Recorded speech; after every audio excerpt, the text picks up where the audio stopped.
Welcome friends, in this series we're going to create an Asteroid style game from scratch using Godot engine version 4.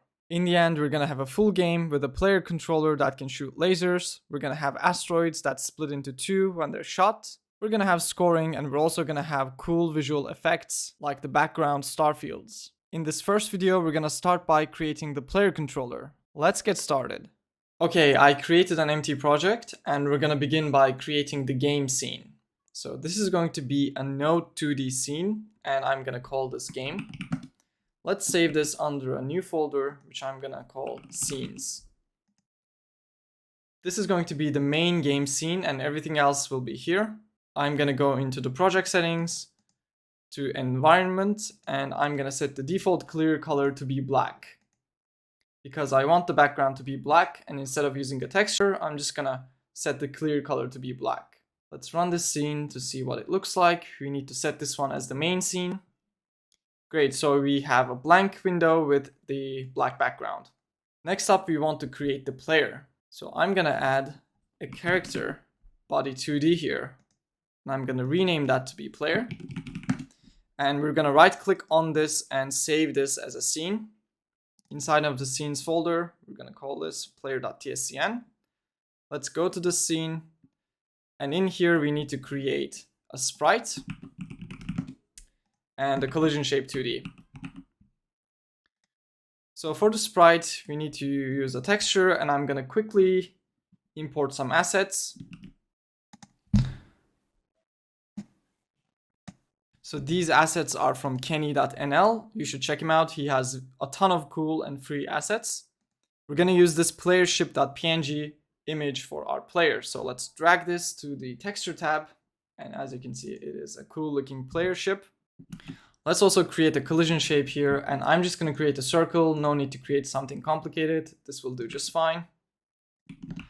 Let's go to the main game scene and let's take a look at what it looks like. I'm going to move the player to the center of the screen here and run the game. It is a bit too large, and I also want to make the game window a bit bigger, so I'm going to go into the window settings, and I'm going to make the window 1280 by 720. And I'm also going to go to the player scene, and I'm going to make the player sprites about 0.6 in scale. That should be good enough. You can change it later if you don't like it. And I'm also going to adjust the collision shape here. Great. Now if we run the game, yeah, the player is better with this size, definitely.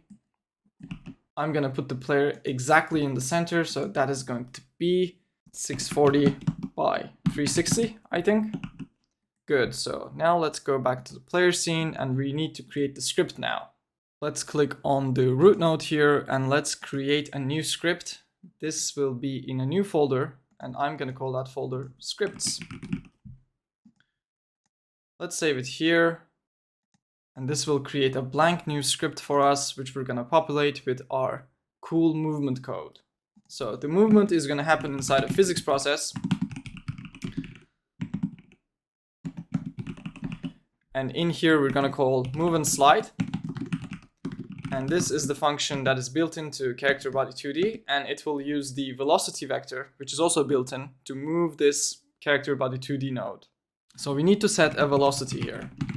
If I just set it to be vector 2, let's say 100 and 0, this will go right, as you can see. And if I, let's say, set it to be 100 on the y instead of x, it will go down, because in Godot, down is positive and up is negative. Okay, so that's great, but we don't want to use it like that. We want to press keys on our keyboard. So to do that, I'm going to go into the input map section here. And I'm going to create a couple of input actions, one called move forward and one called move backward. So I should explain, the way the player is going to move is exactly the same as the original Asteroids game. We're going to let the player move forward and backward, and we're going to let him rotate the ship as well. So to rotate, I'm also going to create two actions called rotate right and rotate left. So forward is going to be the W key. Backward is going to be S key, right will be D, and rotate left will be A. And we're also going to have a shoot action. So let's add that as well. and that's going to be the spacebar. Okay, so we're going to use these actions to move the player. And the way I'm going to do this is by creating an input vector first. So this is going to be a vector2, and we're going to set this to be a new vector2 first, and the x will be 0, but on the y we're going to say input.getAxis, and in here we need to give two input actions. So the first one is the negative one. In this case that will be move forward, and the second one will be the positive one. In this case it will be move backward. This input.getAxis function will return -1, 0, or 1, depending on which action is pressed. So if the negative action is pressed, this will return -1. If the positive action is pressed, it will return 1. If neither are pressed, it will return 0. So if we are pressing W, this input vector will be 0, -1. And if we're pressing S, it will be 0, 1. And we're going to use this to move the player. So instead of setting the velocity to a vector here, I'm going to say input vector. So this will give the direction, but it won't be enough to move the player enough. So we need to create a variable up here. And this is going to be an export variable. And I'm going to call this acceleration. And we're going to set this to be 10. So we're going to say input vector times acceleration. And what we're going to do is we're going to say plus equals. So we're going to add this every frame. Now if I run the game and press up or down, as you can see, I can control the player using the keys. One problem with this is that if I keep pressing up or down, it will gain speed infinitely, basically.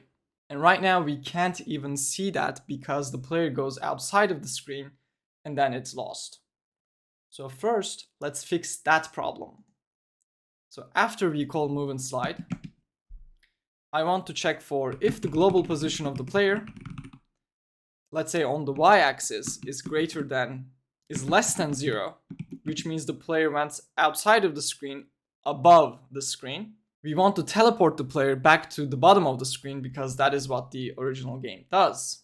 So in this case, I'm going to say global position equals, and now we need to get the size of the screen. So we're going to create a variable for that up here called screen size.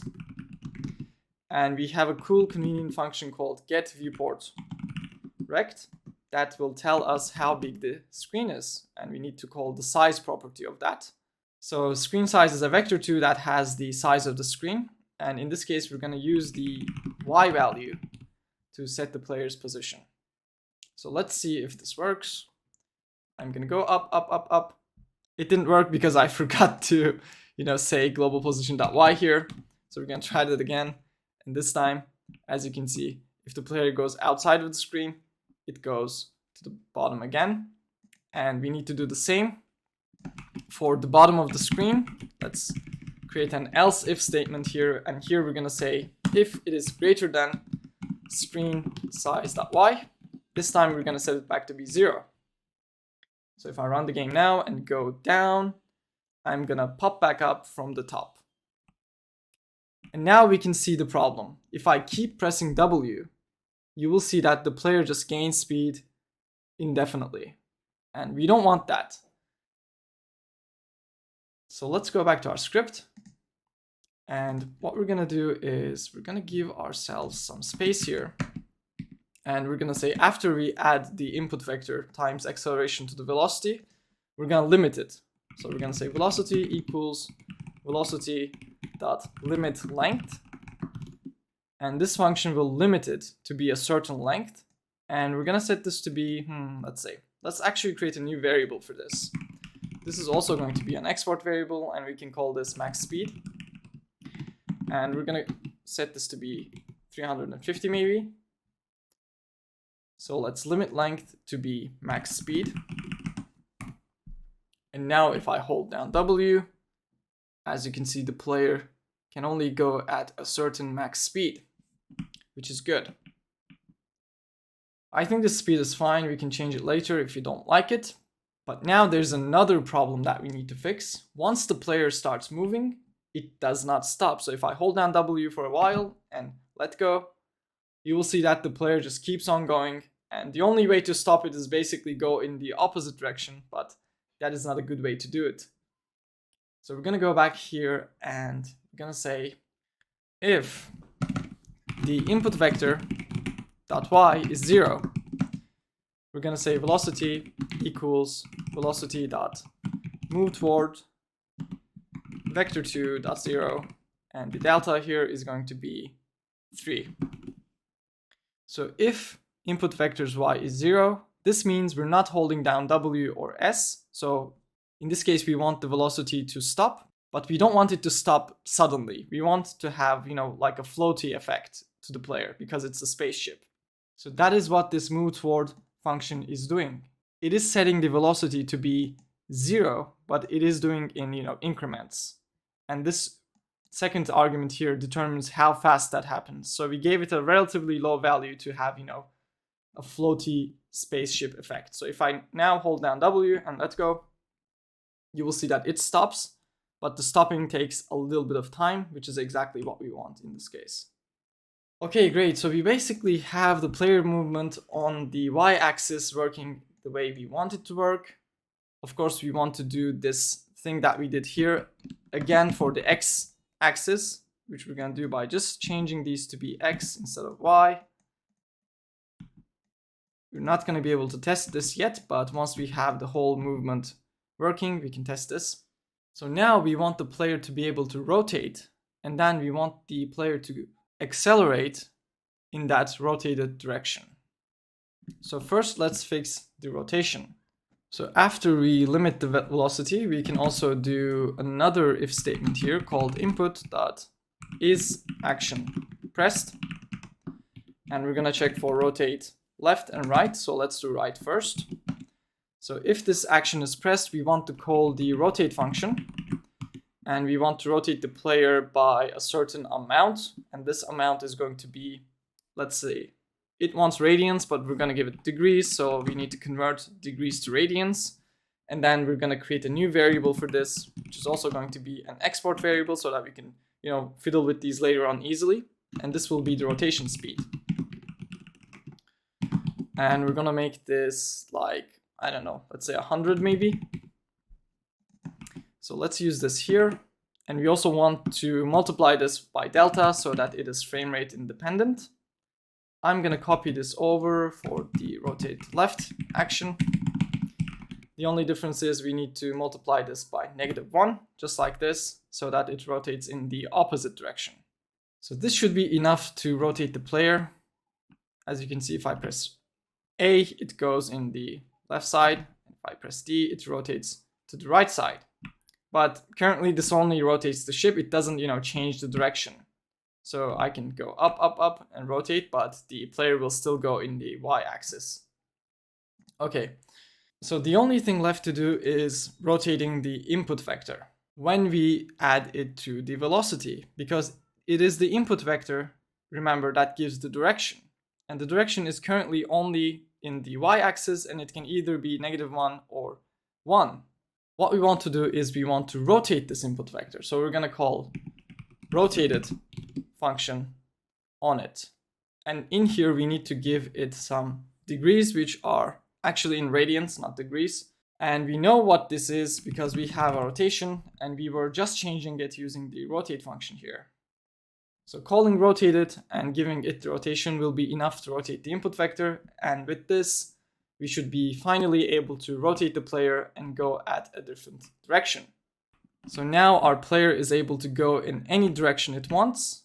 The rotation speed is a little bit slow, so I'm going to go back and set that to be like 250 maybe. And yeah, this feels much more responsive. Now we can go in any direction we want, and we have a cool, floaty spaceship that is moving around. And we can also test the teleportation as well. So on the x-axis, it seems like it is working. And it also works in the y-axis. We know that. Okay, great. So this is the player movement code complete. Next up, we're gonna look at shooting lasers with our player. If you liked this video, please leave a like, comment, and subscribe. If you want to learn more about game development and Godot, check out my course. It is for beginners who want to get into game development with Godot. There's a link in the description and on this video. Welcome friends, in this video we're gonna continue where we left off and implement shooting into our game. In the end it's gonna look like this. Let's get started. Okay, let's start by creating the laser scene. So this is going to be a new scene and it is going to be an area 2D for the root node and we're gonna call this laser. Let's save the scene under the scenes folder. And inside of the scene, we're gonna have a sprite 2D and a collision shape 2D. For starters, just the usual stuff. And for the sprite, we're gonna use this texture that we have from Kenny called Laser Blue 01. And I want this sprite to be at the top here, like this. And then we're gonna create a collision shape. I think we can create a capsule shape for this one. Rectangle would also work, but a capsule is okay. All right, a little bit more. Yes. So this is gonna do for now. We're gonna add one more node just in a second, but for now, let's start creating the script. This is going to be inside the scripts folder. It's gonna be laser.gd, that's fine. Okay, so what do we want this laser to do? Well, we want it to move just like the player. And as you know, the movement happens inside the physics process function. Let's get that going. And just like the player, this needs a vector for the movement. There's going to be a difference though, because laser is an area 2D, we don't have the move and slide function that we had for the player. So for this one, we're gonna have to do the movement ourselves. So we're gonna need to access the global position and we're gonna add something to this every frame. And that something is going to be the movement vector, first of all. So let's create this. This is going to be a vector 2. And the movement vector is going to be 0 and -1. So for the player, this was the input vector and it depended on the input get access function here because we wanted to move with input. But this time we don't have input for the laser. We want it to just move by itself. So we're gonna, hard code the input vector here to go up because as you remember, -1 on the Y is up. So we're gonna use this and then we're gonna multiply this with a speed. So let's also create the speed variable. These could also be, this one actually can also be an export variable. And we'll make this, I don't know, like 500 maybe. And then finally we need to multiply this by delta because we want this to be frame rate independent. We didn't have to do this for the player because move and slide uses delta automatically, but for this one we need to multiply it manually. So with this much code, the laser should be going up by itself when we instance it. So let's go inside the game scene and let's give this a shot. I'm gonna instance up a laser. We can also take a look at how big it is next to the player. It is a bit too large right now, so I'm probably gonna make this smaller, but let's just try and see how it goes.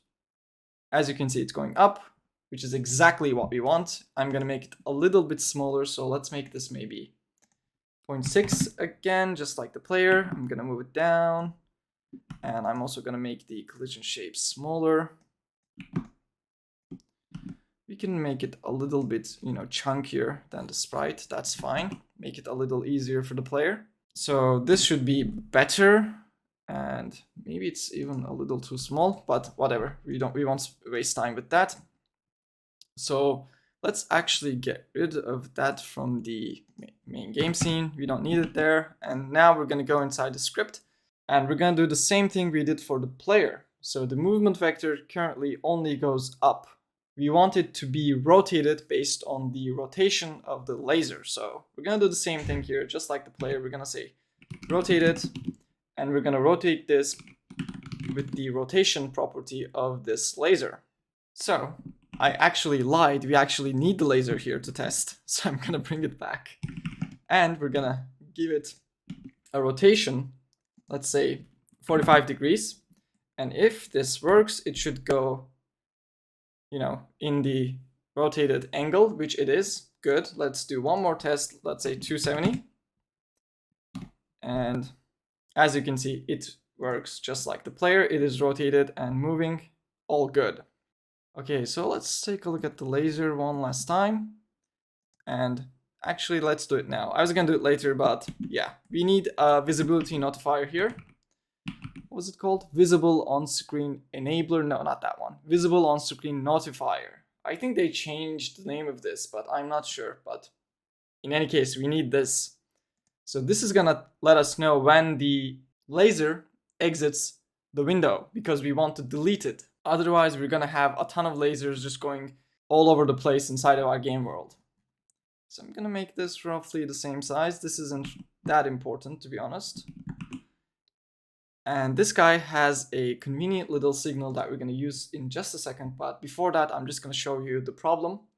So if I run the game, the laser is just gonna go away and we can't see it anymore. But it is actually still inside of the game and it's still going to the left. If we take a look at the remote tab here, this will show us the contents of the running game. Inside of here, as you can see, we still have the laser. And if we take a look at the inspector, you will see that the position is negative 10,000 at this point. So as you can imagine, if we have, hundreds of lasers in a single play session, this is going to be extremely wasteful. So we basically want the laser to get deleted as soon as it exits the screen. That's why we're going to use this visible, I'm going to stop the game, visible on screen notifier, and it has a screen exited signal. So we're going to connect this guy and we're going to say queue free. And we can also do a print here to, see it working in action. So I'm going to run the game. It's going to go away. As you can see, we get a print statement deleting laser. And if we take a look at the remote tab, we don't have a laser anymore. So all good. We can get rid of the print statement.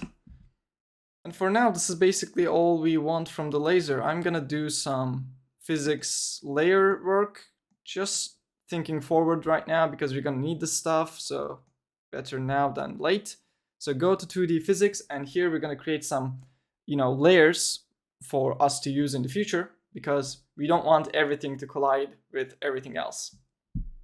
So the first layer, I'm going to say world. It's just a habit of mine, even though we're really not going to have anything in the world. I usually use this for walls and stuff. Second one is going to be the player. Third one, we're going to say the asteroids. Fourth one, we can do the laser, which I'm going to call projectile. And for now, this is going to be enough, I think. So let's start using these. I'm going to go into the laser here and set its collision layer to be projectile. And this is going to let's look for the world and the asteroid. And we also need to do this for the player. The player is going to be at the player layer and it's going to look for the world. And it's also going to look for the asteroids, obviously, because we want the asteroids to destroy the player.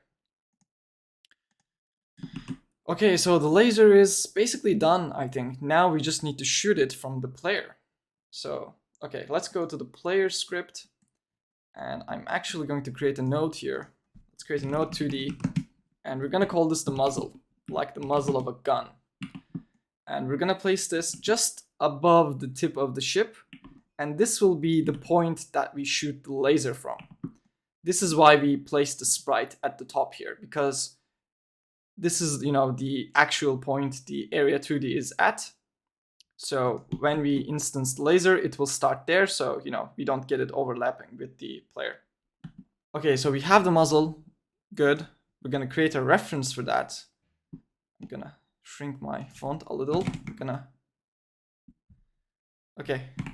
I'm going to create an onReady variable here for the muzzle because I'm going to use it. And we also need to, get the laser scene because we are going to instance it. Actually, we're not going to instance it. Yes, we will. Okay, what am I saying? Okay, laser scene equals, this is going to be a preload. And we're going to preload the laser scene. Good. And we're also going to need a signal. Sorry, I'm just doing these beforehand because I know we're going to need this stuff. This will all make sense in a second. So this signal will be bullet or laser shot, and this will also take the laser. Okay, so we did create an input action, didn't we? Called shoot, yes, and it's space. Okay, so let's check for that first. That is going to be inside process, because it really doesn't have anything to do with physics, so we're not going to do it in physics process. And in here, we're just going to say if input is action. Just press, let's say for now, we're going to change it, shoot. So if you press shoot, we're going to say shoot laser. And we're going to create that function down here.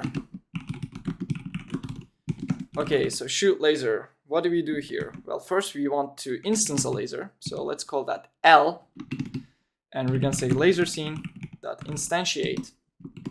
And then we're going to set the position, which is the global position.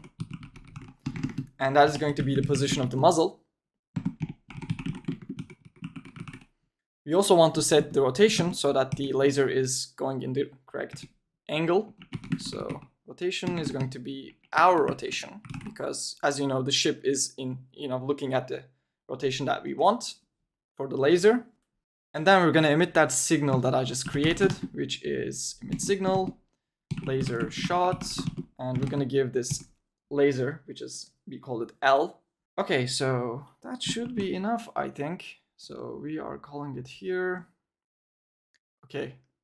Okay, now I should explain more about how I'm going to do this. I don't want to, I instantiated the laser, but I don't want to add it as a child of the player, because then if the player moves, the laser will also move.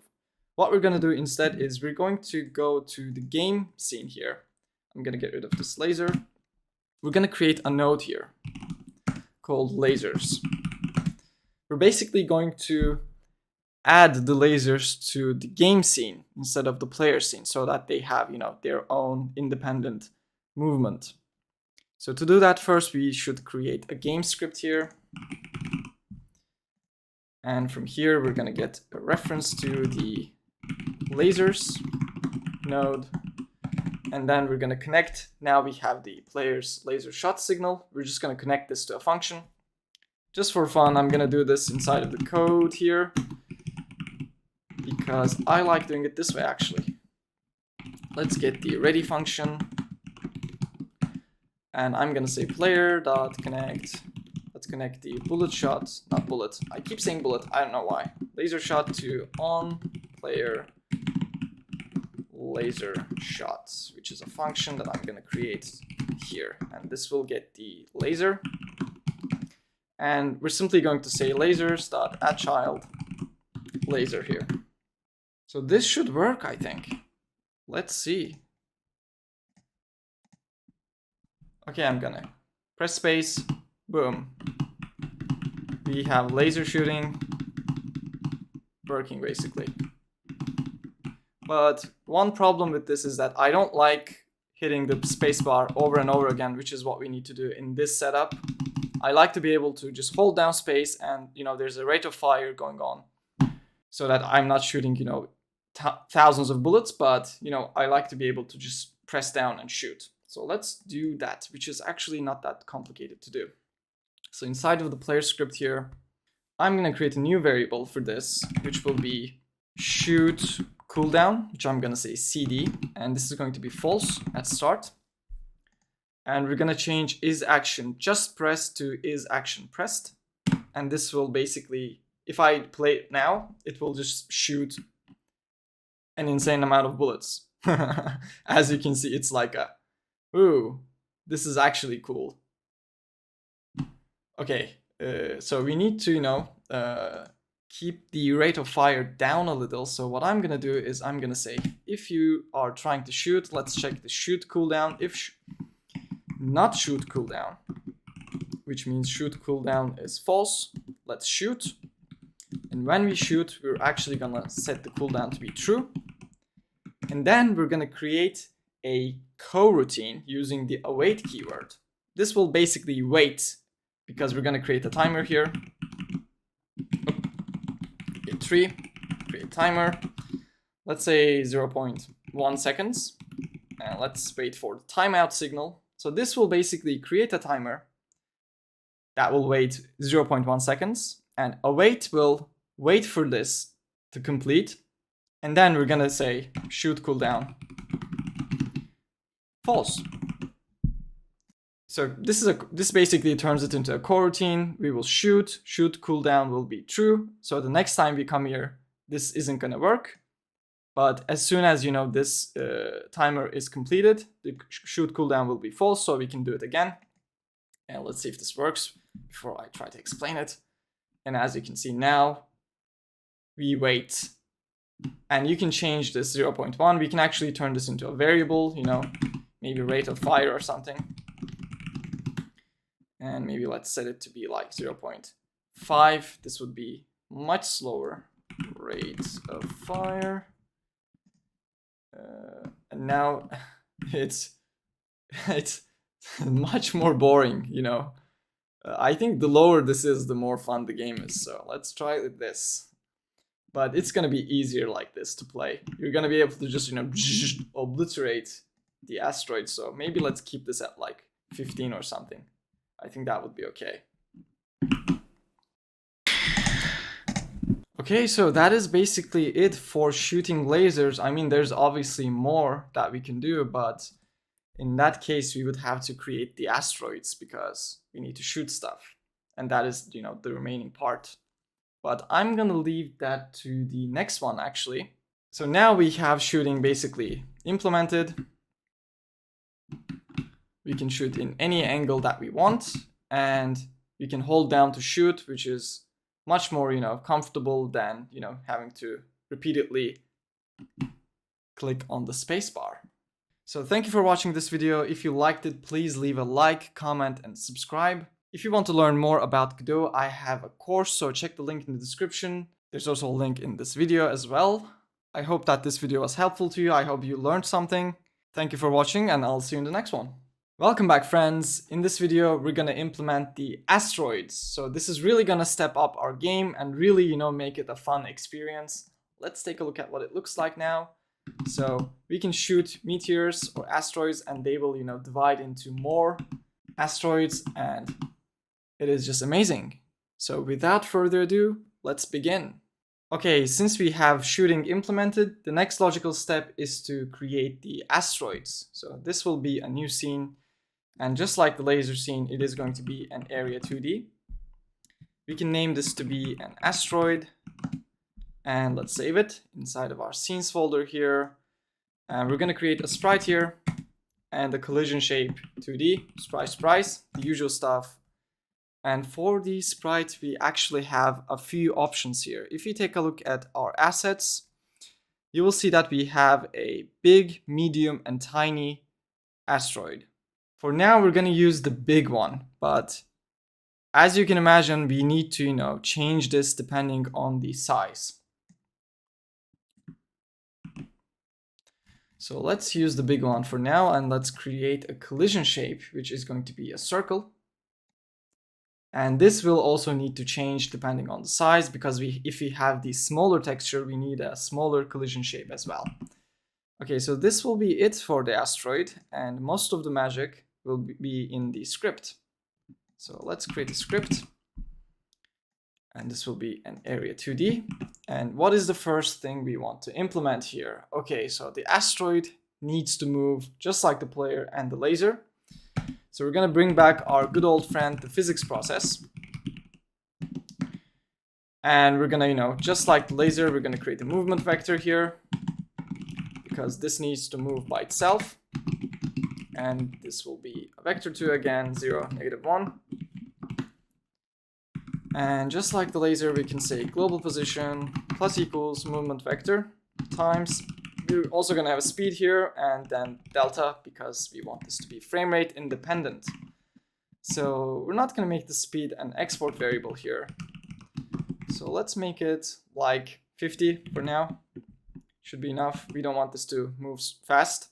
At least the big one. We want them to move at different speeds, so the smaller ones will be faster. Okay, and we also want this to rotate as well. Okay, so let's go back to the game scene and let's instance a meteor, an asteroid here. It is called meteor in the textures, but we're gonna call it asteroid, so I can, if I mix those up, just, I'm referring to the asteroid. Okay, so if I run this now, it should go up. And it does, which is good, which is what we want, but we want this to basically go in different directions and we want it to be random. So we're gonna go inside the script, and what we can do is actually we can, at the start here, inside of the ready method, we can basically pick a random rotation. So we can say rotation equals, we can pick a random number using randef range, which will pick a random float between, in between a range. So we want a number between 0 to 2 times pi. Pi is basically 1/2 of a circle, like 180 degrees. So 2 pi will be, a full rotation. So this will pick a random rotation between, from a full rotation. So we can actually print this out to see. And let's actually print rotation degrees maybe, which might be easier to understand. So if I run this, as you'll see, we get 300, which is that direction, I guess. We can run it again. This time we get almost 180, so almost, straight down. And I'm actually going to quickly create one more input action called restart, or reset maybe. And we're going to give the R key for this. And I want to just go into the game script here and bring the process function and just check for this real quick.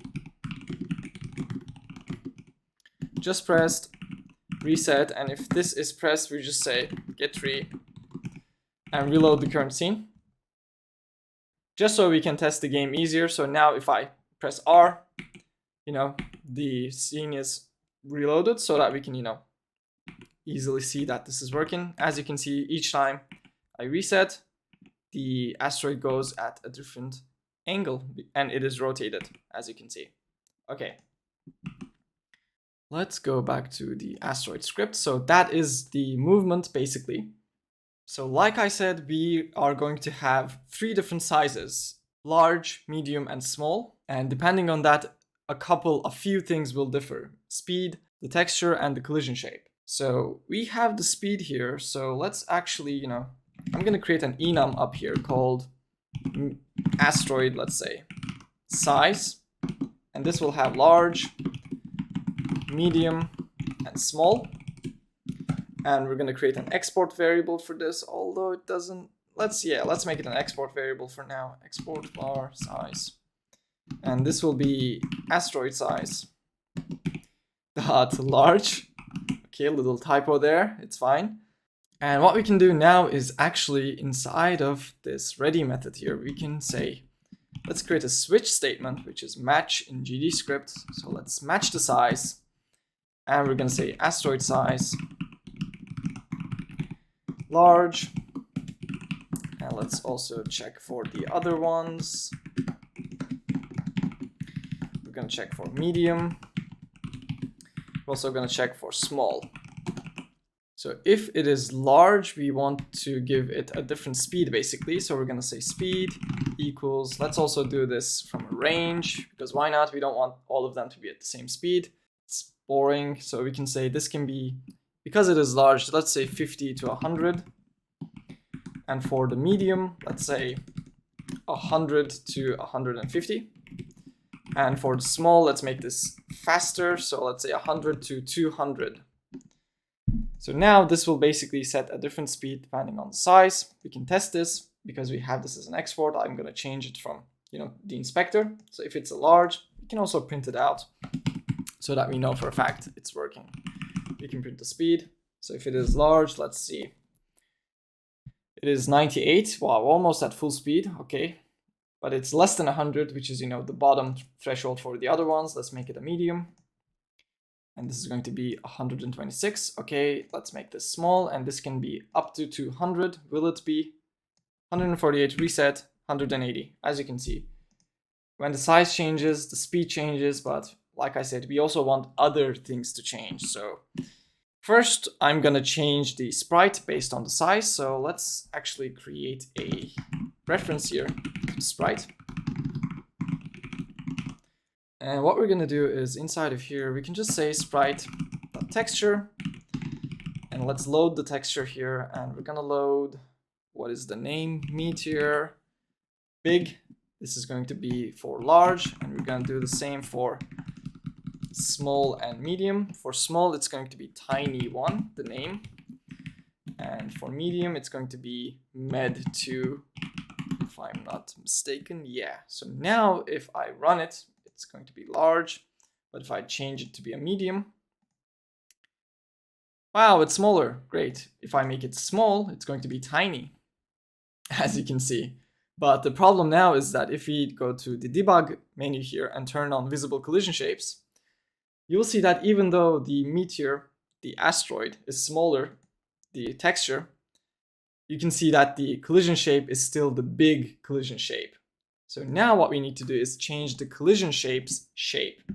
So this collision shape has a shape property, and this shape thing here is actually a resource. And in Godot, we can save resources to disk and load them back inside of our script. So what I'm going to do is I'm going to save this circle shape by right-clicking on it and clicking on Save. And we're going to create a new folder for this called Resources. And in here, I'm just going to call this Asteroid C shape for collision shape big or large. Let's save it as that. And if we take a look at here it is. Great. Now we can clear this and create a new one, a brand new one, a circle again. I'm going to also change the texture because, you know, I want to get the right size. So this will be for the medium, and the collision shape is going to be this big, maybe a little bit more, make it easier for the player. And we're going to save this one, and we're going to call this one Asteroid Collision Shape Medium. And finally, we're going to clear this first, and we're going to get the smallest texture, and we're going to create a new collision shape here. And this is actually the right size by default. And we're going to save this last one as Asteroid Collision Shape Small. Okay, we can set this back to be big because that is like the default size, and the collision shape will be, now we're going to use the resource instead of creating a new one. So I'm going to take the large collision shape here. It's actually a little small, but I guess it's fine because it's the biggest one. It's easy to hit anyways. Okay, so now inside of our script, we're basically going to do the same thing here instead. Well, first let's get a reference to the collision shape so that it's easier. And here we're going to say collision shape dot shape. So we want to change this based on the size, and we're going to say, okay, let's preload the asteroid. Where is it? Okay, here it is, large. So this will be large. Let's do this again and again. We don't need to print speed anymore. Let's get rid of that. So for the medium, we're going to we're going to load the medium, and for small, we're going to load small. Okay, now this should, load the correct collision shape based on the size. Let's test this. I'm going to set, well, it's at small, so let's see if this works or not. As you can see, the collision shape is small. If we set it to be medium, now it's medium. And if I set this to be large, which is the default, it will be large. Great, so we have that working as well. So the next thing I want to implement is the fact that when the meteor or the asteroid goes outside of the screen, we want it to, teleport back to the other side, just like the player does. So once this goes out, I want this to, pop back up from the other side. So it's going to be exactly the same as the players. In fact, we can probably just go to the player script and, just pleasurize this whole thing here. I'm just going to copy this, go back to the asteroid, and this is going to be in the physics process. And this will work, but there will be a problem, as you'll soon see. The problem will be that this is so big that it's not going to look good. So as soon as, the center goes out, it gets teleported, but it is a very, harsh teleport. It is very obvious. We don't want it to be that way. What we're going to do instead is we're going to, take account of the fact that the collision shape has a radius. So if the y position is less than 0, it means that the center here is, less than this threshold here. What we're gonna do is we're gonna say plus. Well, first let's get the var shape size. I think it's gonna be, because we're gonna take a look at collision shape. If I can spell collision shape dot radius. Yeah, why am I saying size? It's going to be radius. Let's just call this radius. So I think that works. Yeah, let's see. So we want to say plus radius. So if global position plus radius is less than 0, we're going to set it to be global position.y is going to be screen size.y. Is it going to be plus radius? Let's see. I never get this right. If I'm like, whenever I do something like this, I always, mess it up. So I actually want this to go up for sure. So I'm actually going to stop the rotation thing just for a second. And yeah, by default, it'll go up anyways. Go up, up, up. Well, let's see if this works. Kinda. Okay, let's see what's going on there. Okay, let's see. What is this radius I'm trying to do? I'm kind of suspicious of that, so let's see. Okay, that seems okay actually. I should probably do all of these first and then test it, because they might be, affecting each other, and I'm gonna use a couple of parentheses here just because I have, OCD. So else if the y is greater than screen size.y, this is going to be minus radius. So if minus that is greater than the screen size, we're going to set the global position.y to be negative radius. Please work. Yeah, that is what I want exactly. I'm gonna do this again. Just look at it. Yeah, I think that looks good. Yeah, I think that looks fine. I'm gonna do the same for x. So if it is the x is less than 0, so this is going to be plus radius. And we're gonna set it to be screen size x minus, no, plus radius. And we're also gonna say global position.x minus radius here. And we're gonna set it to be negative radius here. Let's see, let's also, test going down as well first. Go down, please work. Oh God, it is so slow. Should have made it faster. Okay, I think that worked. Yeah, gonna make it a little faster. Oops, I forgot to change the direction. Well, I'm setting the speed. What am I doing? That doesn't work, but whatever. Let's look at this one more time. Okay, great, that works. Okay, I'm just, double checking. Just to make sure, I show the right things so that I don't embarrass myself on YouTube. Okay, now let's check, going left maybe. Go left, please. That looks good. I'm gonna, put this a little bit to the right so that, we don't wait all day. And now I'm gonna make it go right. Okay, good. What if we make it go right up and put it at the edge? Playtesting, it's important. Perfect.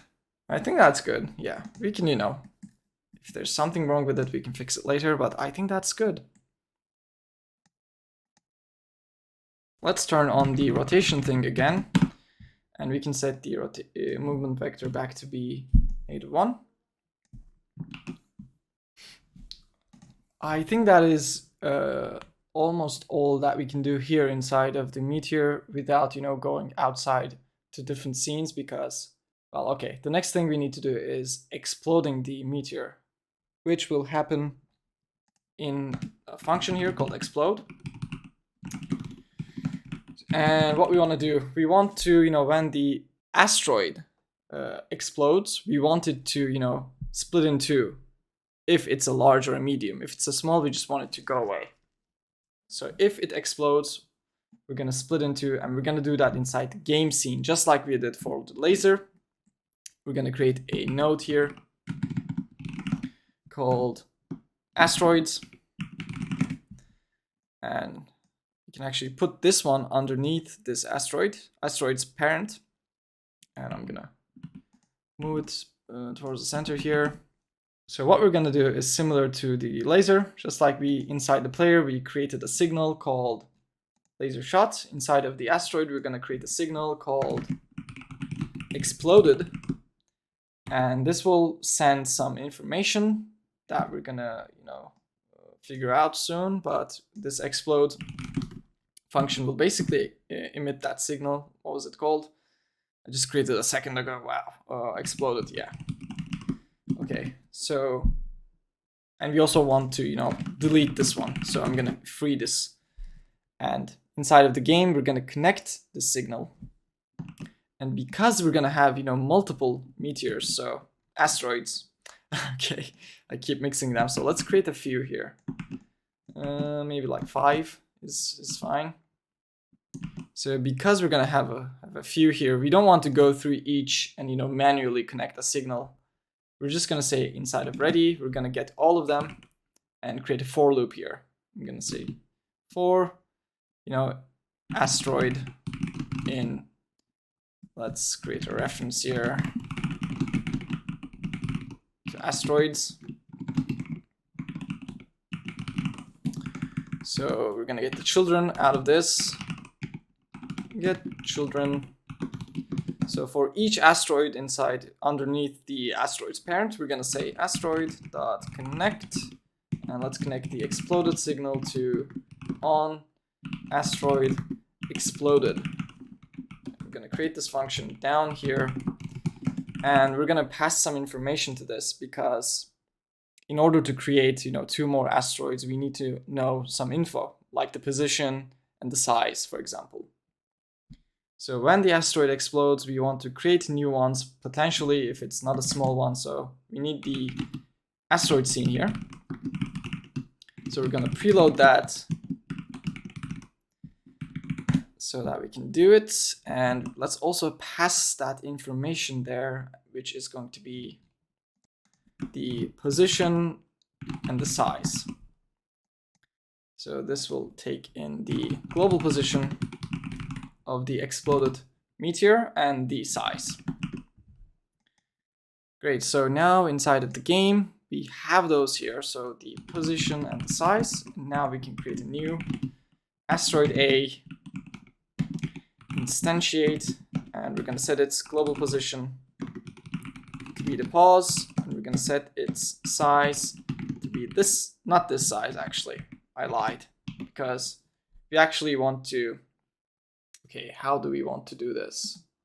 Okay, this is what we're gonna do. Let's actually create another function because this will be cleaner. Spawn asteroid, let's say. And this will also take in the position and size. And we can take that stuff to there. Okay, and in here, we're only gonna do, you know, a match statement for the size. And we're gonna, you know, get that stuff that we had in here. I don't want to copy that actually. Let's write it again. So that is going to be asteroid dot asteroid size dot large, I think. What did we call it? Let's go back. Asteroid size, yeah, that is what we called it. So that should be fine. We'll create that again and again. So asteroid isn't defined, declared. We're gonna, you know, fix that, and these need to be capital, small. Okay, let's go back to the asteroid script. We need to create a class name here so that we can, you know, get access to the enum from other scripts. Now it's gonna work. Cool. So, okay, what is the deal here? So an asteroid exploded, and we want to create another one, and we're actually gonna do this twice. So we're gonna create a for loop here and say range 2, and put all of this in the for loop. so that we do this twice because we want to create 2 more asteroids, not just a single one. So if it's a large one, we want to do spawn asteroid and spawn it at this position, but make this one a asteroid size, make this one a medium. And for the medium, same thing, but we want to make this one a small. And for the small, for now, we're not going to do anything because there isn't anything to do actually. So this looks fine for this. Let's take a look at the spawn asteroids function. Let's complete this. So we did create one. We are setting the position. Now we just need to set the size. And here we can just set the size because this is now the correct size that we're passing. And we also need to connect the signal. Let's not forget that. That is a mistake I do all the time. So this is going to be exploded. And this will be on asteroid exploded will be the name. And finally, we need to add this to the asteroids parent as a child. Okay, so let's see. We have the explode function. We are emitting the signal, deleting this one, good, inside of game. We are checking the size and spawning more asteroids depending on it, and everything looks good. But we have no way of testing this right now because we can't actually shoot them with the laser. So even if I play the game now, shoot asteroids, nothing will happen because we need to, implement that as well. Okay, let's do that real quick. It shouldn't be difficult. So asteroid has the ability to explode. We just need to trigger it from the laser. Do we have this on the right collision layer? No.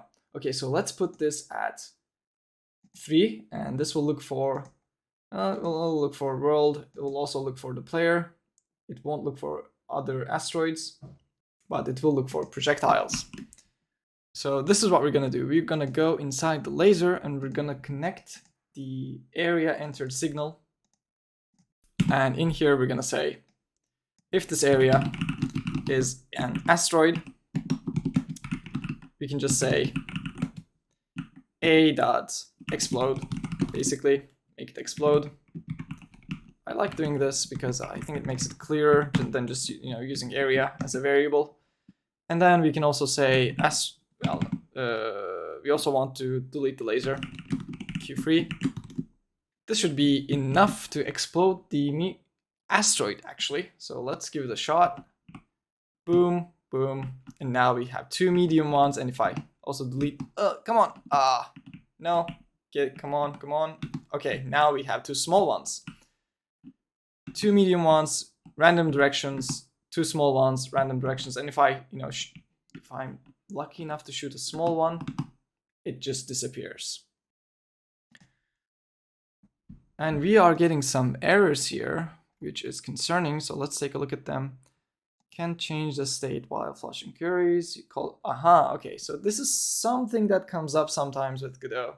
And the way you fix it is, it just wants you to use call deferred instead of, calling a function directly. So when it happens, it's easy to fix. I don't even know why it's happening. I guess it is not possible to do this at that moment. You're trying to do it. So it's simple. We just need to say asteroids dot call deferred. And what we want to call is add child. And the argument is a. So instead of this line, we're just going to call this line, which should fix that one. But I think we also have another one here. That is from the game. And okay, so it doesn't like this one either. Can't change the state while flushing queries. Okay, so this is not a function call. So this will be a set deferred because we're trying to set something. So it doesn't like the fact that we're setting this shape here. Fine, whatever, Godot. You're the man. We're just gonna, trust you and say set deferred. And what we're trying to set is the shape. And we are trying to set it to be this here. Okay, so we can copy this, paste, copy this, paste. And we just need to change the name again here. Very fun. Small for this one. And for this one, it's going to be medium. Okay, hang in there, guys. We are almost done, I think. So let's get rid of those shapes there. So this way, I think we should not get those errors anymore, and we are not getting them as far as I can tell. So at this point, I think we basically have the the core game mechanics working.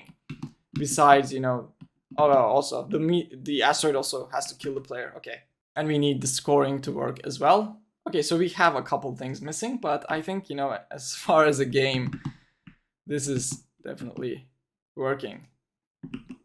Okay, I think I'm gonna stop this video now because it is getting really long, and continue in the next one.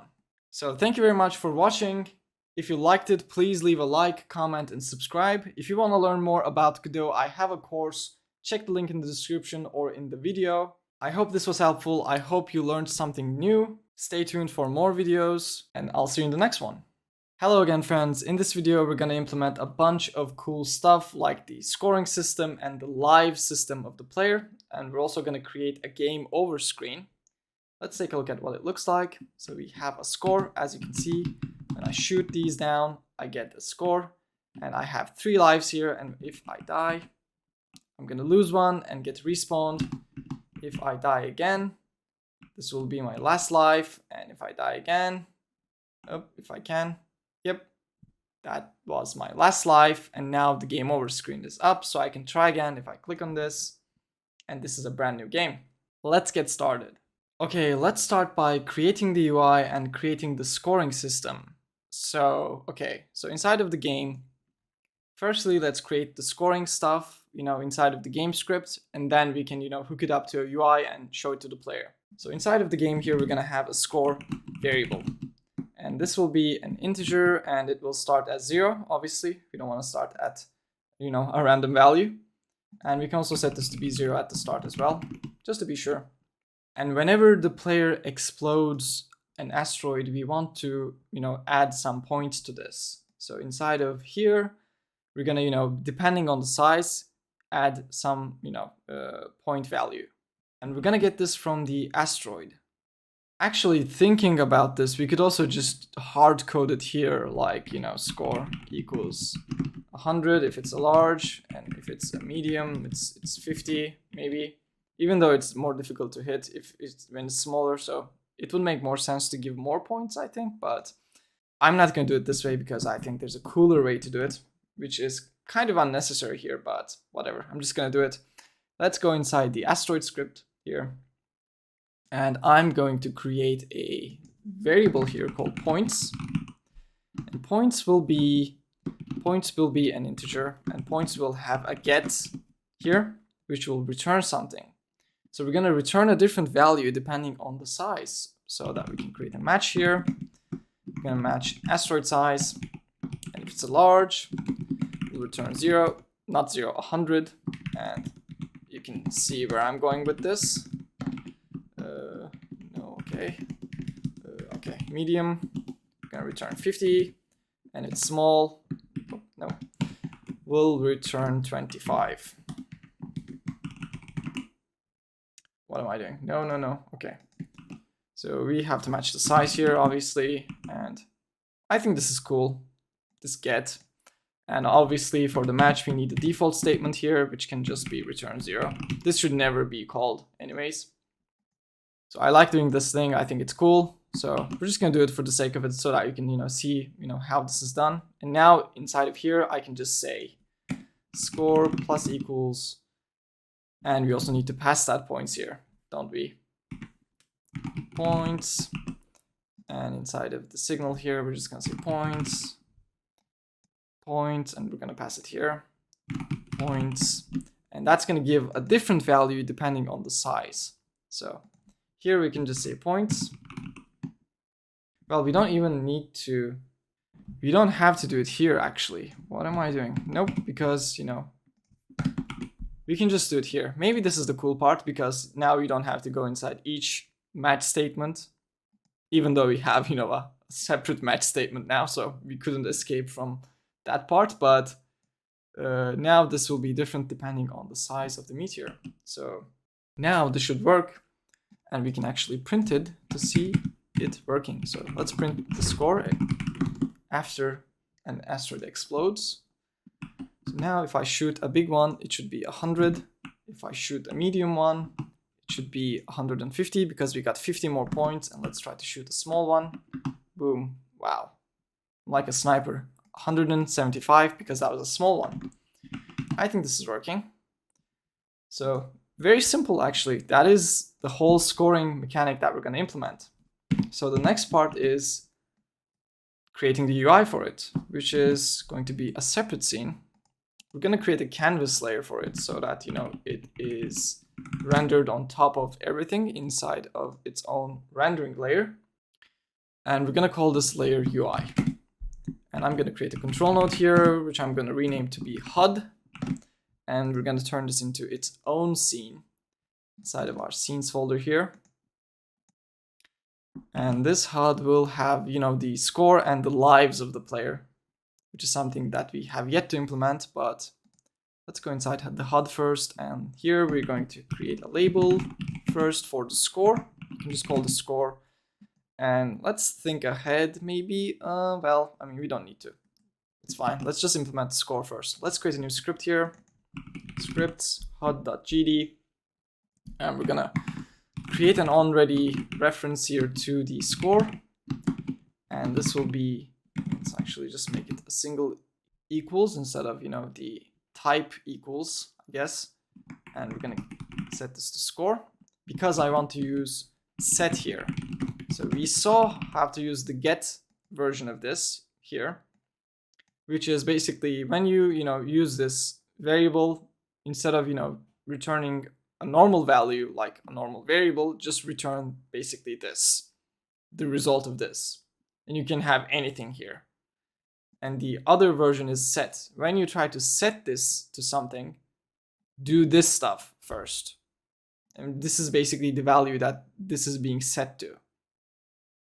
So we can now actually just use this variable, which is normally the node reference. But when someone tries to set this to something, we're gonna just, you know, change the text of this. So we're gonna say score.text equals score plus string version of the value, just in case. Okay, so that is fine for now, but we also need to, you know, change the label and make it look good. So let's do that part. I'm gonna give this some text. Let's say score equals 9999. And we're gonna, well, we don't want to use that font, first of all. So, well, first let's create some label settings. Well, we have to do this anyway. Let's make the font a little bit larger, maybe 64. Is that too big? I don't know, we'll see. It seems a little too big. I'm gonna make this 32, maybe 48, we'll see. And we also want to change the font. I'm gonna move it a little bit inwards, and I'm gonna change the font to our font here, which is the Kenny Blocks font. Okay, I think that looks better. Maybe we can move it a little up. Okay, I think that looks fine. Let's play the game and see what it looks like. Yeah, that's fine. A little bit large, I think, but yeah, it should be fine. Okay, so we basically have the UI here that we want for the score, and now all we need to do from the game is to, let's create a reference to that called HUD, which is UI HUD, and inside of, we can actually, you know, keep doing what we're doing here. For the score, we can say, when you set the score, well, set the score first to whatever it is being trying to set to. And then we can also do HUD.score equals score. So whenever we set this score, we're going to set it, and then we're going to set the HUD's score to that one as well. So two birds, not two birds, one stone, two birds. Or was it two birds, one stone? Yeah, I don't know, whatever. That's, you know, saying. So we're going to use the single variable to affect the UI and the game scripts variable as well. So let's see if this works. So at the start, it should be set to 0. And let's also set this, oh, automatically this works now, which is cool. So let's see. At the beginning, it's 0. If I shoot something, okay, come on. It's 100, 150. Come on, I missed it. 175. Safe to say, I think that this is working. Great, so we basically have the score part of the UI figured out. The next part is the lives of the player. So just like we did for the UI, let's implement, the logic first, and then we can just hook it up to the UI, which is, the easier part, I think. So we are keeping track of the score. Let's also keep track of the player's lives. So lives, I think 3 is enough for a game like this. And at the beginning, let's also set it to be 3 again. And simply, we want to, get notified when the player dies. So we're going to go back to the player script, and we're going to create another signal here called died. But the player can't die now because it is simply unable to do so. So we need to create that logic. So let's create a function called die. And I'm also going to create a variable up here called alive equals true. This is going to be a boolean, of course. And when we try to die, we're going to check if we're alive. If alive equals true, we'll set alive to be false so that we can only die once. And then we'll emit the signal died. Now we know when the player dies. We can also, delete the player here.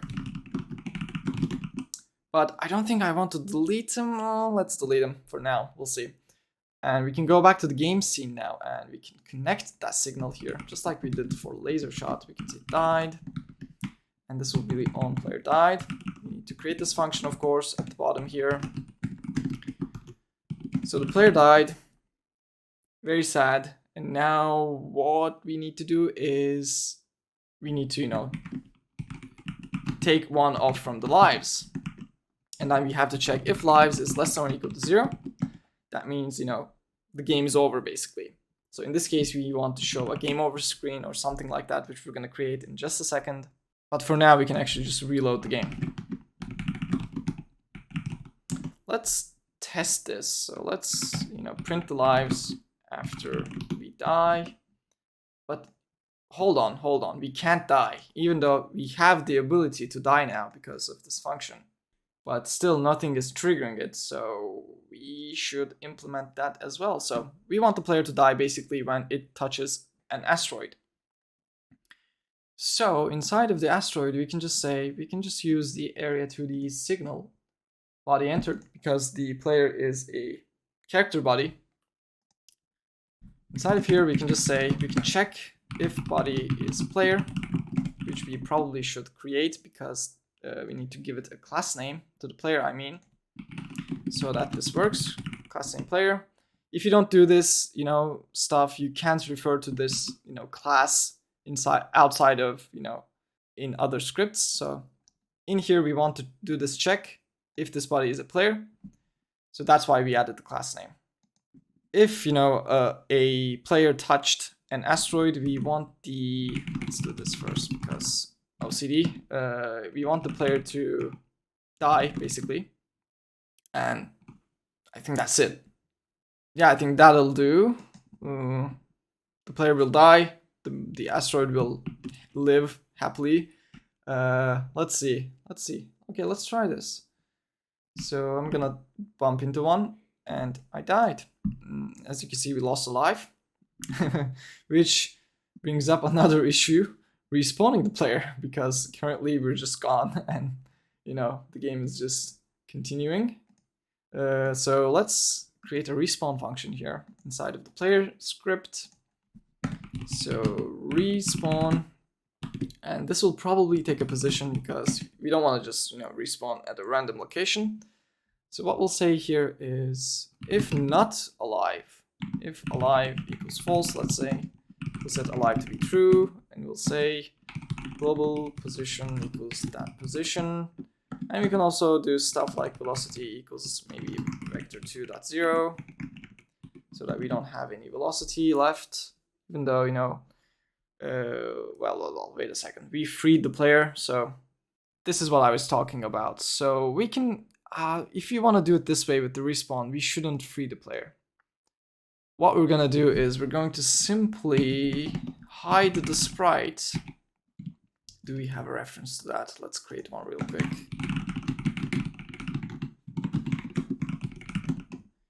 we are going to hide it. Sprite.visible equals false.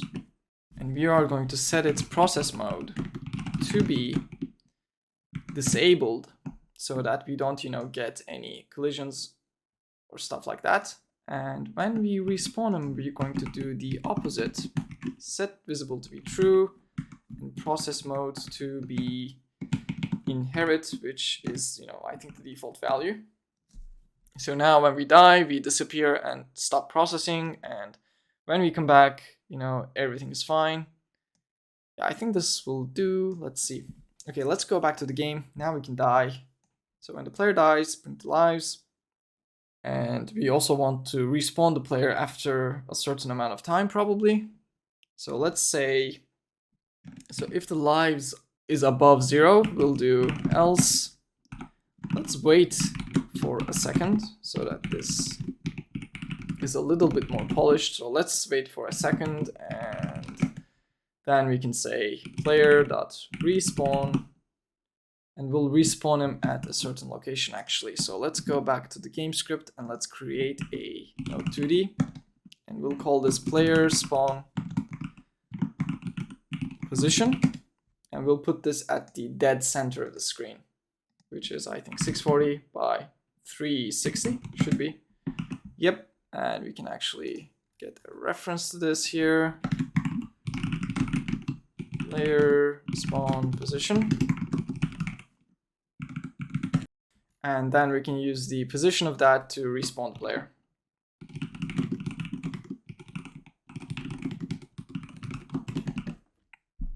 Okay, let's see.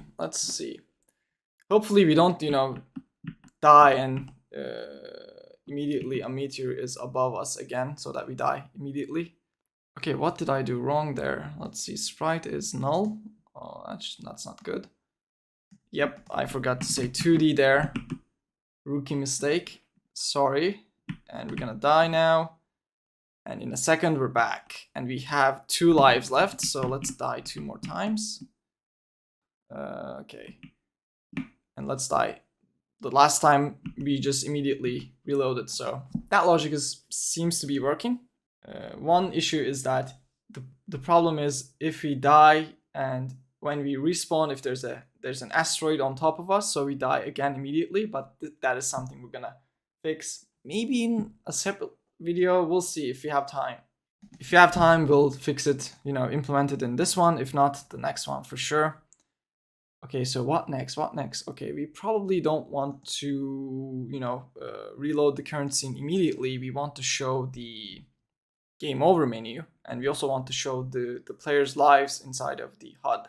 Okay, so let's start by showing the lives. So we're gonna go back to our good old friend HUD, and we're gonna create it's gonna be a texture rect, because we have a texture for this. If you take a look at our assets, we have this player life PNG here that I'm going to show to you. It is a little bit distorted now because I think the transform is messing with it. I'm going to set this to be its original value, and we can set the scale to be 1.5. I think that will be fine. Yes, so we're going to have these, next to each other. However many lives we have, these will represent. And I'm going to turn this into a scene actually. So let's call this UI life. Because we're going to use multiple of these, might as well make them a scene and just, generate them. So we're going to turn this into a scene. We're going to delete it from here. Goodbye. And we're going to create a container for these. So we want to stack them horizontally. So we're going to create an HBox container for that. And we can put that here. So when we, start adding UI lives into this, as you can see, if I, start duplicating them, they will, align nicely horizontally. But they're a bit distorted, so why is that? Let's go take a look at the scene. Firstly, I want to put this at the center. Well, not that, this one. And here they look fine. So why is the container being not nice? So what are you doing here, man? Size? Yeah, I think that was the issue. Okay, I think this looks good. Let's run the game and see. They're a bit too small, I think. Or maybe let's bump up the scale. Yeah, I think that looks nicer. Yeah, it does look a bit blurry, so maybe the texture rect needs to be like, is that texture property here? Yes, maybe that needs to be like nearest. That's a bit pixelated. Maybe let's get rid of the scaling there and maybe turn off that. I don't know. 1.5. I think that's just what it's gonna look like. And then that's fine. I mean, it's not bad. Okay, so let's get rid of these UI lives here. We're not gonna do it like that. We're gonna generate them inside of the script. So what I'm gonna do is I'm gonna create a function here called initLives. And this will take an amount. And we're gonna use this amount to, create the UI live scenes here. So let's take a reference to this. We need to rename this first because we don't want a stupid name like that. And let's also, preload the UI live scene because we're going to use it. UI live scene, and let's preload this UI live. So inside of the init lives here, there's a smart way of doing this, but I think I'm just gonna be lazy and do it this way. So what I'm gonna do is I'm gonna say for UI live in the lives.getChildren. I'm gonna delete all of them once this is called, and then I'm gonna basically say for I in amount. So however many amount was given to us, let's just create a UI live. Instantiate, and we'll just add this to the lives as a child. So this will work. The smarter way would be to check how many lives this has and then, add or delete based on that. But this will work just fine. So we have this, but we're not using it. So let's go back to the game script, and we're gonna, we can pull off a similar thing here. We can say lives set value. So whenever someone sets lives, well, first let's set lives to value, and then we can say HUD init lives with lives, so that each time lives is changed, we're gonna call init lives with the new amount.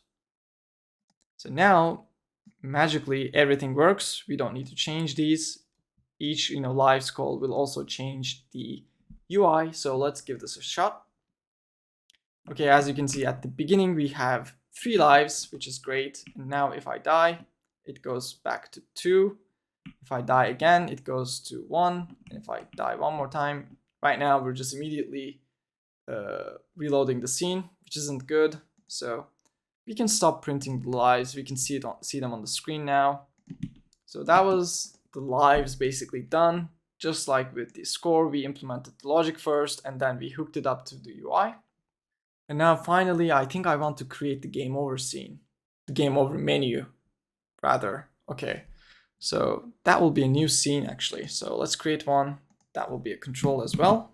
So, okay, so we can save this, but I need to change the name first. Game over not menu, screen, let's say.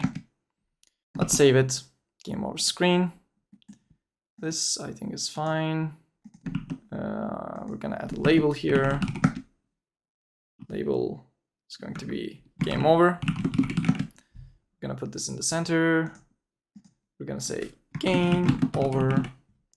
Create new label settings. We also need to give this the font.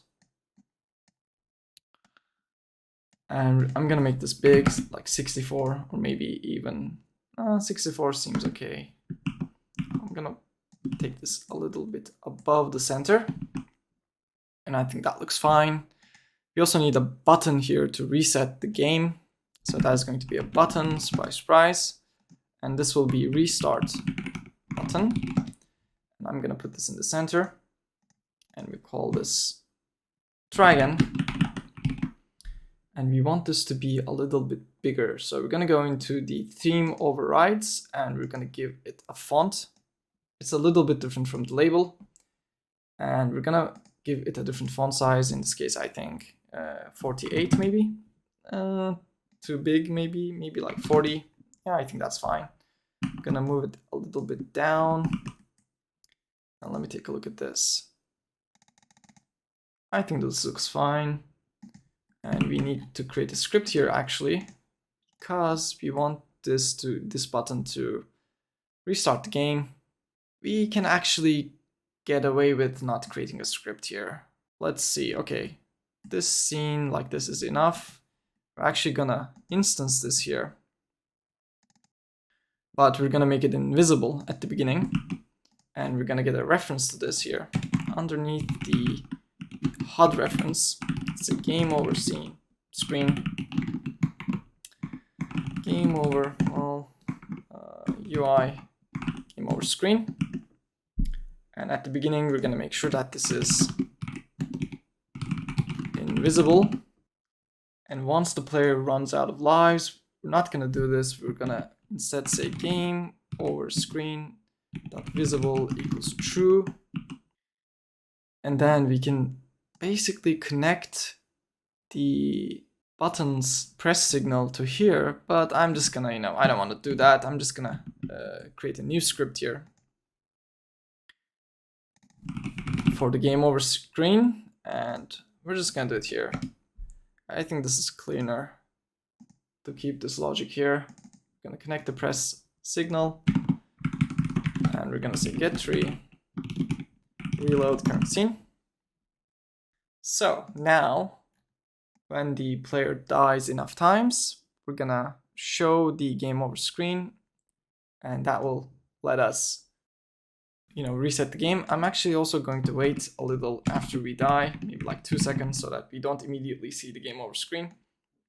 But let's see, let's set the lives to be 1 so that we don't have to, kill ourselves too many times. I'm gonna die. Oh well, I was probably setting it back to be something else, because that didn't work, but yeah, whatever. It works now, so we get game over, and I can press and try again, but we are getting some errors. Why is that? Condition. I actually don't know why this is happening, so let's ignore it for now. But yeah, where was I? So, okay. We have the game over screen working, I think now. I was setting lives here. Like, I do this all the time. This is, yeah. We should have done this instead of this. So I'm actually gonna not set it here, so that I don't, confuse myself. So now if I go die, I die. 2 second wait, game over appears. And I think that's fine. And try again. I can get some score first. Then let's die to the small one. Die. Try again. Everything is reset. So I think that is fine. Let's set the lives back to be 3. And okay, I'm trying to think. I think that's all that I want to cover in this lecture. I'm gonna make sure that I can't click on try again from here. Yeah, I can't. Okay. And okay, I'm gonna stop because I think the lecture is long enough. We basically have the game complete, I think. We are still missing some small stuff, like we need to add sound effects and the visual effects, but those are, minor things. And if there's something I forgot, we'll definitely cover it in the next lecture. But thank you for watching. We basically have, a complete game now. We have the scoring done. We have, the live system done. We can die, we'll respawn again. And we actually need to, fix that as well. We need to, make it so that if we die, just like here, we immediately died again. So we don't want that. So we're going to fix that in the next lecture. We also have the game over screen appearing, which is awesome. Okay, thank you very much for watching. If you like this, please leave a like, comment, and subscribe. If you want to learn more about Godot, if you want to learn how to make games, I have a course. Check the link in the description or in the video. I hope that this video was helpful. Thanks again. I'll see you in the next one. Welcome friends. In this lecture, we're going to create some sound effects, and we're also going to create the player's spawn area so that we don't get insta-killed when a meteor or an asteroid is exactly above us when we respawn. This is going to be short and sweet, so let's get started. Okay, we have the live system working, so the player can die, and the player will also respawn.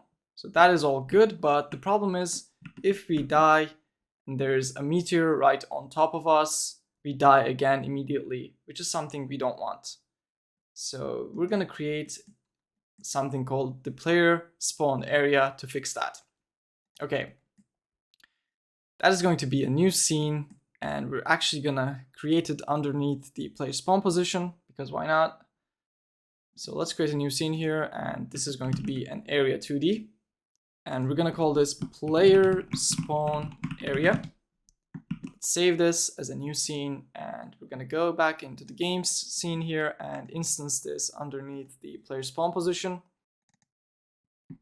Okay, let's go back. We want to create a collision shape here, and this collision shape will be a circle, and we're going to make this about that big maybe. Yeah, that's fine. So if we're going to check this area, and if this area is empty, we're going to spawn the player. And if there is an asteroid passing through, we're not going to spawn the player until all the asteroids are outside of this area. Okay, so simple enough. We want to create a script inside of here, and we're going to call this player spawn area.gd. And this will be a very short script. We want to create a variable here called isEmpty.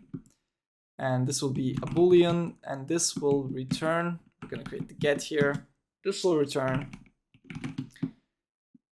Well, first I should, explain to you area 2D's functions. So we have a function here called has overlapping areas. This is the area 2D documentation, by the way.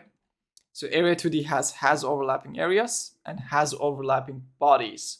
So this will return true if there is bodies inside of the area. And this will return true if there's areas. The first one is for areas. The second one is for bodies. So if there are bodies inside of the area, this will return true. If there are areas inside of the area, this will return true. If not, they will return false.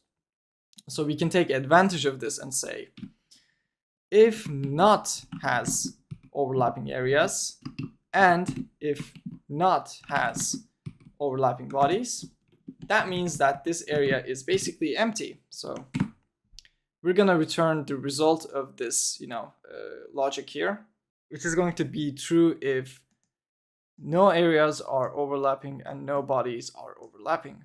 If either are true, this won't work. So, okay, this will be it for this script. And we're going to go back inside the game script, and we can actually create a reference for this, maybe. Spawn area. And this will be player spawn area. And we also need to create a new physics layer for this. Let's say spawn area, player spawn area. And let's go to the player spawn area and put this in the correct collision layer. And this will look for, well, it's going to look for the asteroids mainly, because that's what we care about. So now inside of the game, if there's an asteroid, for example, here, the isEmpty will return false. If there's no asteroids, isEmpty will return true. So now we just need to use that when we respawn the player. So when the lives go down to 0, we don't need to care because the game's over, but if not, we are going to first wait for a second, and then we're going to say while player spawn position is empty, while this is not true, we want to wait. Let's see if I did this correctly. So while the player spawn position is not empty, let's wait for a small amount. So this will basically check if the player spawn position is empty or not. If it's not, wait for 0.1 seconds, check again, wait until it is empty. So only when it's empty, we're going to respawn the player. Okay, I think this should be enough to make this work. So, okay, let's get a good example. Okay, that seems okay. So I'm gonna die to this guy. Whoop, whoop. Okay, we have an error. I probably made a typo or something like that. Player spawn position. Let's take a look at it. Oh, I'm using the wrong one. If you spotted that, good eye. I didn't. Okay, this needs to be player spawn area, right? That's what I called it, player spawn area. Yeah, okay, so let's try this again. Oh man, we had a good, okay, this is even better. Okay, let's try this. So that's gonna kill me. And now I'm not respawning, as you can see. But as soon as, they get outside of the area, the asteroids, I spawn. So this basically fixes our issue. I'm gonna try to demonstrate this again. So meet asteroid inside of the area. We don't spawn, we respawn as soon as they go out. Great, so that fixes, that issue. So we won't get, asteroids killing us immediately on respawn anymore. That is great.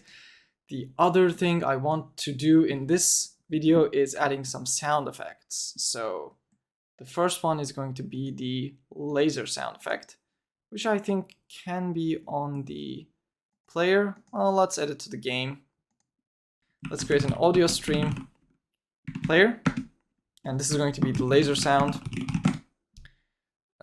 And we're going to use the SFX Laser 1 for this. Let's take a listen. Okay, that sounds good. And inside of our script here, we know when player shoots a laser, it is right here. We can just do, laser sound play. So this will take care of that. Now we're playing laser sound when we shoot. What else do we need? We want the asteroid, hit sound. So let's create another audio stream player for that. Let's call this asteroid hit sound. And this will be the hit.wave. And we'll do this, let's see. We'll do this when the asteroid explodes. So we'll say asteroid hit sound play. So when we hit an asteroid, there's a hit sound. It's not the best sound effect, but it gets the job done in this case. And I think finally I want to have a sound for when the player dies, basically. Player die sound, let's say. And this will be the explode.wave. And we're gonna call this when the player dies, which we also know when that happens. It's here. Player die sound.play. Now when the player dies, we're gonna get a cool sound effect.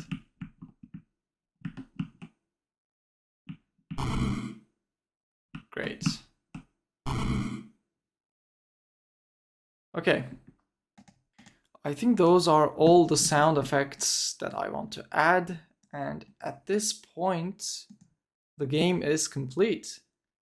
The only thing missing is the background visuals, and yeah, I think that's it. Okay, so we can actually turn off the visible collision shapes so that we see the game a little bit better now. And I'm gonna leave the visuals to the next video actually. So thank you very much for watching this one. If you liked it, please leave a like, comment, and subscribe. If you want to learn more, if you want to learn Godot and make games, I have a course, so check the link in the description for that or the link in this video. In this one, we created the sound effects and the player spawn area so that we don't, get insta-killed. And I think in the next one, we're going to create the visuals and call the game complete. Thanks again, and I'll see you in the next one. Hello friends, in this video, we're going to create the background star effect that you see here. In the end, we're going to have a result that looks like this. We have 3 levels of particle emitters creating this cool looking parallax star field effect. Let's get started.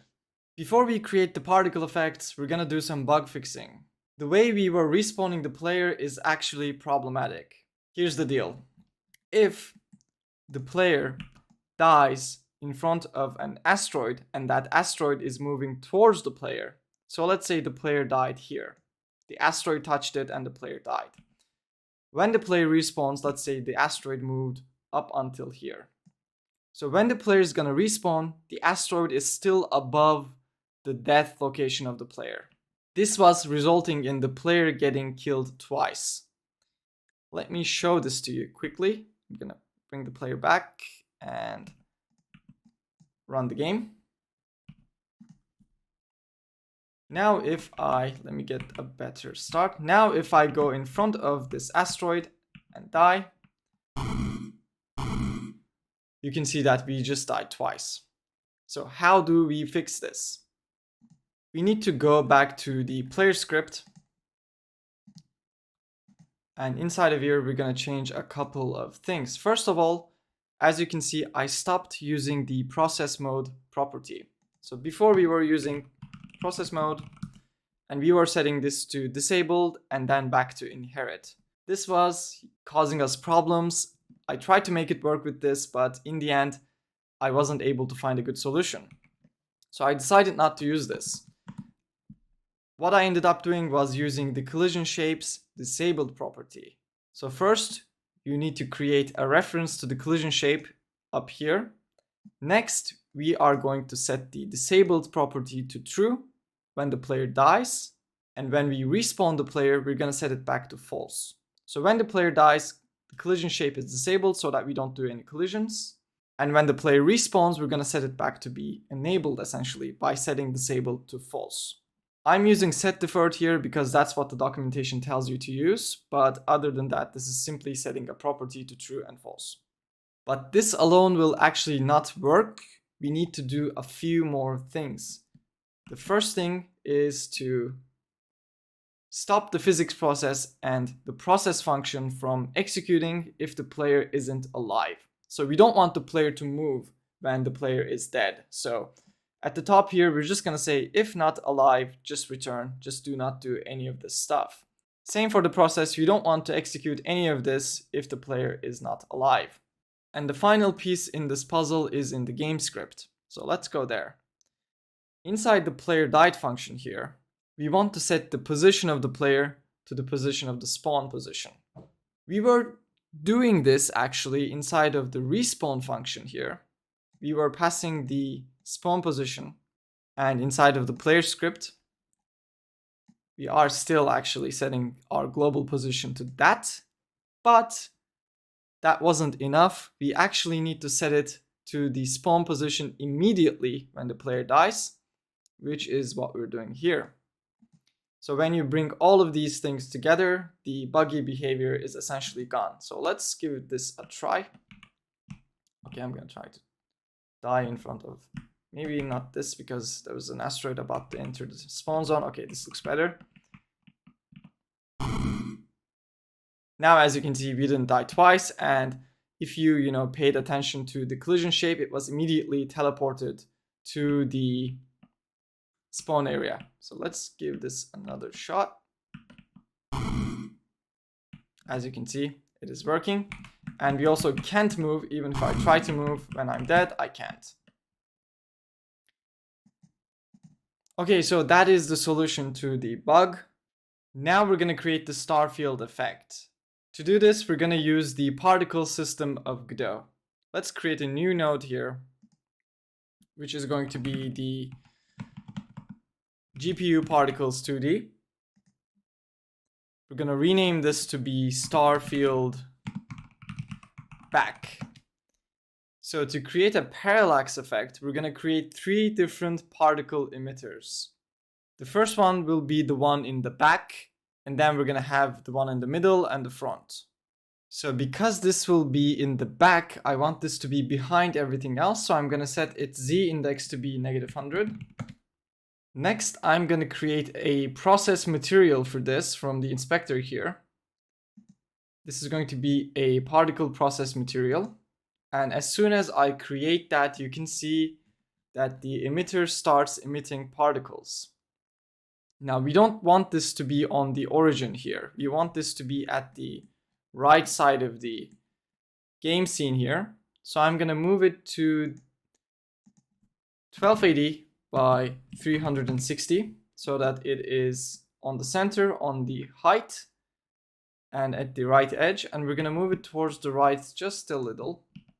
Now we can start fiddling with the particle system. Okay, so first of all, the particles are going down. We don't want that. That means there's gravity being applied to them.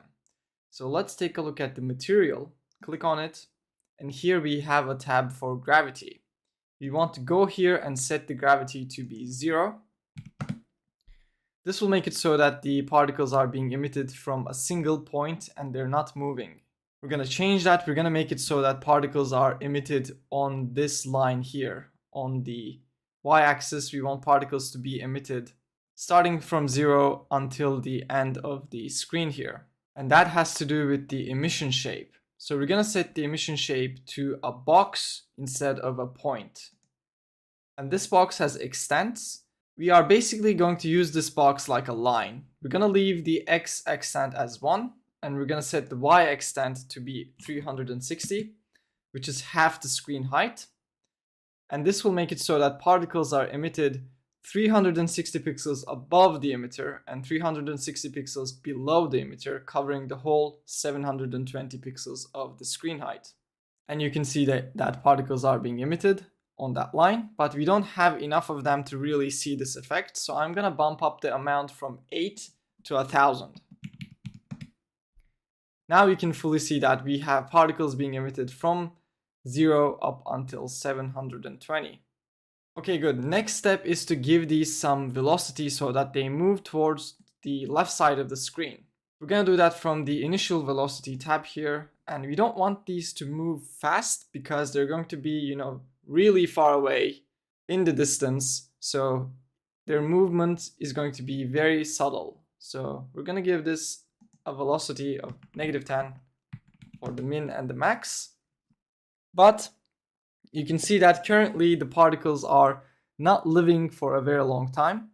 They're being emitted, and in a very short amount of time, they're getting deleted. So to fix this, we're going to go inside the time tab. And it is not the one that is inside the material here. It is the one that is underneath the material. And from here, we can set a lifetime. And this determines how many seconds the particle exists. Currently, it's set to 1 second. That is why we have this effect of the particle being deleted in a second.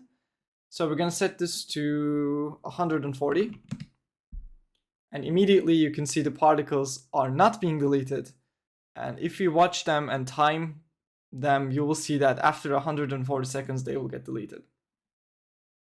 But now the problem is, if we run the game now actually, you will see that we don't have any particles at the start.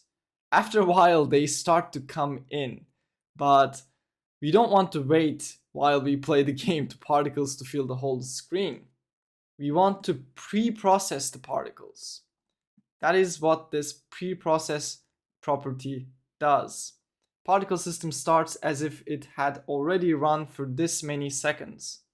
So this is basically going to calculate the particles for the amount of seconds we give this. And we're going to give this to be, let's say, 280 maybe. And to see the effect of this, I'm going to switch to the player scene and come back to the game scene. And that way the pre-processing takes effect, and we can see that the particles have made their way all the way to the end of the screen here, which is good, which is what we want. But we have some particles going up and down, and I don't want that. I want them to go from right to left in a straight line. So I'm going to go inside the direction here and set the spread to be 0. This is a personal preference. You can play with these yourself and create an effect that you like. For me, I don't like them going up and down. I want them to go right to left straight. So this way, we don't have any particles above or below the screen. Now this looks good actually. Now we just need to create 2 more star fields and change some of their properties to make them, differ. Okay, let's save this, and I'm going to create a parent node for these. And this is going to be the background star fields. And we're going to make our star field a child of this, and we can put this at the top here. So now we can create the middle one. So I'm going to duplicate this, rename it to be star field middle. And I'm gonna turn off the visibility of the back one so that we can focus on this one first. And then I'm going to make the process material unique. This is very important. You need to right click on the material and click on make unique. Otherwise, because we duplicated them, the changes we make to the middle material will also affect the back. Okay, now that we did that, the first thing that I'm going to change is the amount. I'm gonna make this 250. So this middle field will be much closer to the player. So we don't want as many stars in this one. We're also going to make the stars bigger because it is closer to the player. This is all for the parallax effect that we're trying to achieve.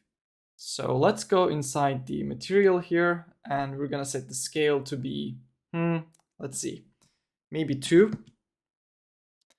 Let's try 3. Okay, as you can see, it is much bigger than the backfield. So this is the second change we wanted to make.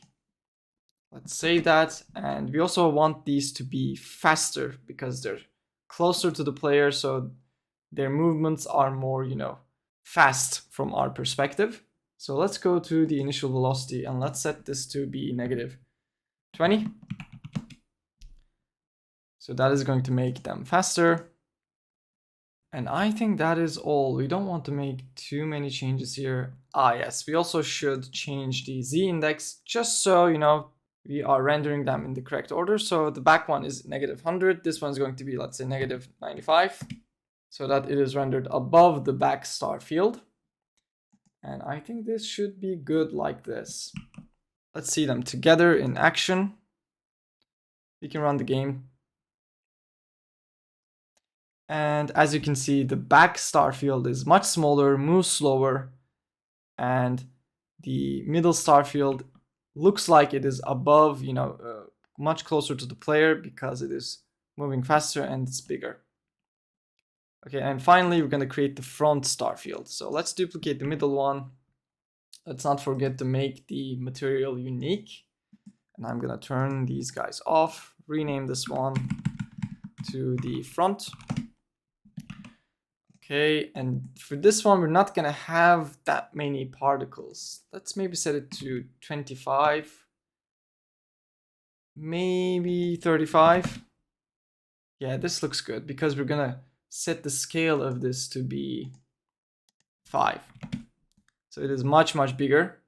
5 might be too big, but we're not gonna have that many of them. So maybe let's say 30 of these.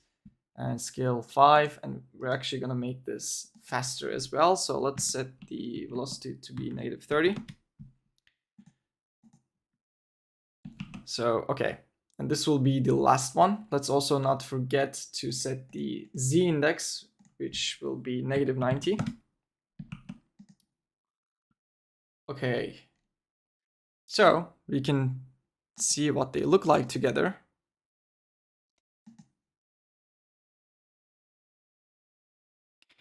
And I think this is the effect that we want. Feel free to adjust these to your liking. This isn't perfect. I don't want to get too deep into, fiddling with the particle options that we have here. We have a ton. We didn't even use, too many of them here, honestly. If I was actually going to make this for a, like a serious game project, I would spend a lot of time on this. I would try out almost all of these to see what they look like. But again, I'm not going to do that in this tutorial because it's just going to be too long. But I encourage you to do that on your own, create a cool effect. It is very fun to play with particles. Okay, I think that is going to be it for this video and the tutorial series. This was the final thing I wanted to add to our game. And now we have a complete asteroid style game. We have a cool looking background parallax effect. We have meteors or asteroids floating around. We can shoot them. We get points, and we also die when we hit them, and we have a clever spawning system in place. I really encourage you to take this game and implement something on your own, add new features, create more levels. The best way to learn is to practice. You're gonna get much, much better at programming and game development if you practice on your own. It is the best way to learn. So I really encourage you to take this as a base and build something of your own. I would love to see it if you end up creating something. Please share it with me. I would love that. If you like the series, if you learned something new, please leave a like, comment, and subscribe. If you want to learn more about Godot, I have a course for beginners that I go from 0 to an advanced level of information.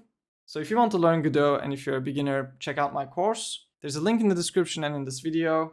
Thanks again guys for watching, and I will see you in the next one.